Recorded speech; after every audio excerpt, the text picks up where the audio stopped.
माननीय सांसद रामजीलाल सुमन ने जो उस दिन कहा था, अगर उन्होंने महसूस कर लिया होता कि गलती से कह दिया या भाषण देने के आवेश में उनके मुंह से निकल गया और उन्होंने सदन के भीतर या सदन के बाहर भी अगर ये स्पष्टीकरण दिया होता कि मैं ऐसा नहीं कहना चाहता था और कह दिया होता कि मैंने जो कुछ कहा मैं उसके लिए शर्मिंदगी महसूस करता हूं और पूरे देश से माफ़ी मांगता हूं, तो ये बातें उसी अब आप हल्ला मुझसे तेज नहीं मचा पाएंगे, इसलिए सुनती जावेद जी शांति से।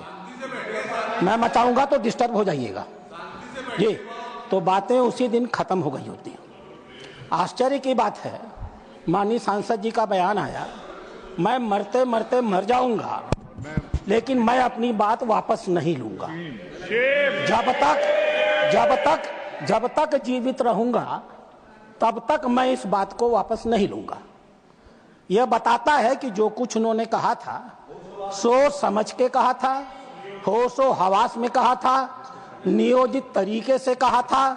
और यह जो संपूर्ण इंडी ठगबंधन है, ये इस इंडी ठगबंधन की मानसिकता को द्योतक करता है।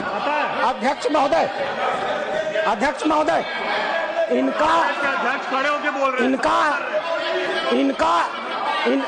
वाजपेयी जी, अरे बैठो यार।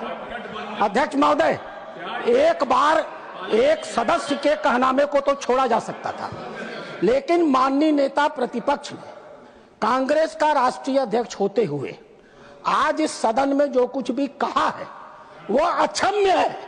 वो अपराधियों को पूरी तरह संरक्षण देने का कर रहा है।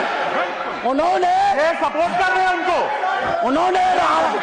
उन्होंने राणा सांगा को जानबूझ करके दलित समाज से जोड़ करके दलित का मुद्दा उठा करके राणा सांगा को दोबारा अपमानित किया है और इस मामले का राजनीतिकरण किया है।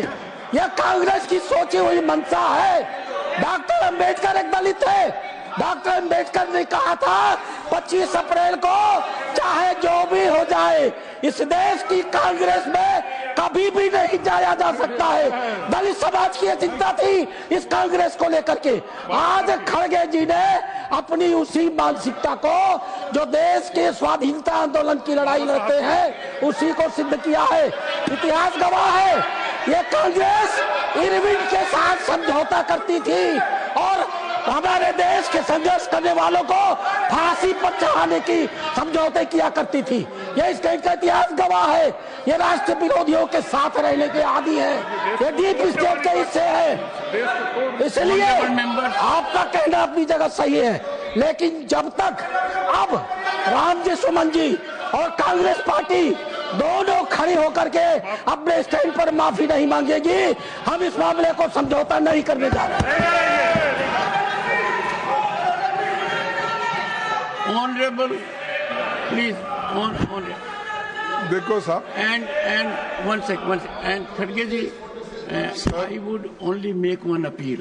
Sir, that one thing which emanates from Radha Mohan Agarwal's reflections here is that the honorable member who made highly disparaging, objectionable remarks here, and the remarks were expunged.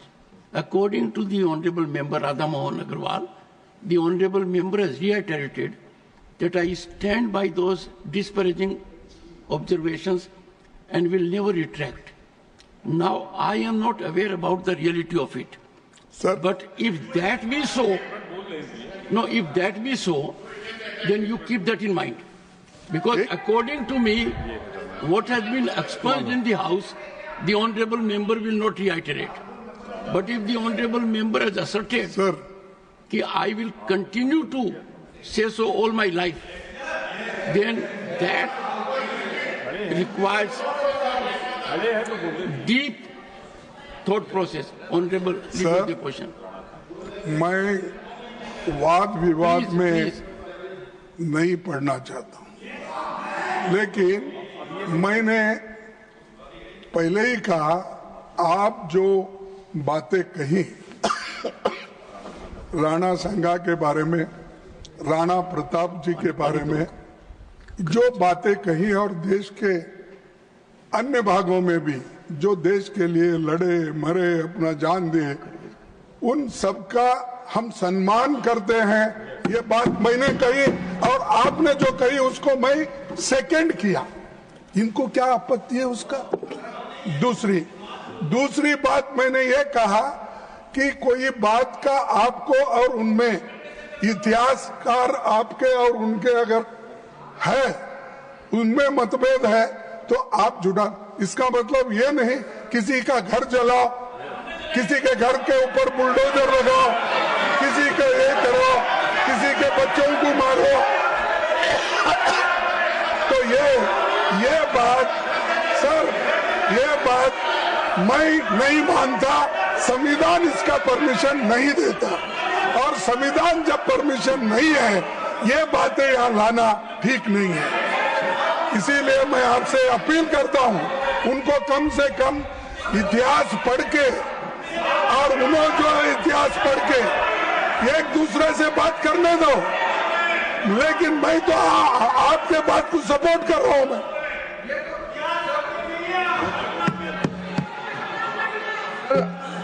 फिर से माननीय मल्लिका खड़गे जी, लीडर ऑफ द ऑपोजिशन, फिर से जो पहले mistake फिर से दोहरा रहे हैं। कोई भी ऑब्जर्वेशन और कोई भी एक्सेप्टेंस अनक्वालिफाइड होना चाहिए। वो शुरुआत तो ठीक लगता है कि चेयरमैन साहब ने जो बोला ठीक है, मैं मंजूर करता हूं। साथ साथ जो वो जोड़ते हैं कि दलित है इसलिए अटैक किया है, अगर वो ऐसा नहीं बोलते तो जो प्रकरण हुआ है वो तो उससे जुड़ा हुआ है। उसको दलित है बोल के जो भी घटना वो नहीं है, वो वक्तव्य की वजह से ये जो खड़ा हुआ है। आप एक दलित है, हम एक रिजर्व कैटेगरी है। वायलेंस को कोई भी यहाँ जस्टिफाई नहीं कर सकता है। सर, चेयरमैन सर, हमारा लोकतंत्र में बोलने का आजादी तो है, हमारा देश नियम कानून से चलता है, इसमें कोई हम लोगों में विरोधाभास नहीं है। लेकिन आप बार बार ये कह रहे हैं दलित ने इसलिए अटैक किया है।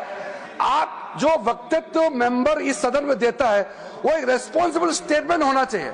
लेकिन आप कैसे जाम मार करके दलित ने इसलिए अटैक किया है, आप क्यों जाति को इसमें जोड़ना चाहते हैं? इसमें जाति धर्म का विषय ही नहीं है। ये एक मेंबर ने जो स्टेटमेंट दिया है उसको खंडन करने का विषय है। एक तरीके से आपने समर्थन दे दिया है कि हमारा रामजीलाल सुमन ने जो कहा है सही कहा है, आप एक तरह से इंडोर्स कर रहे हैं। आप अनक्वालिफाइड इंडोर्स कीजिए चेयरमैन के ऑब्जर्वेशन को। Honourable members,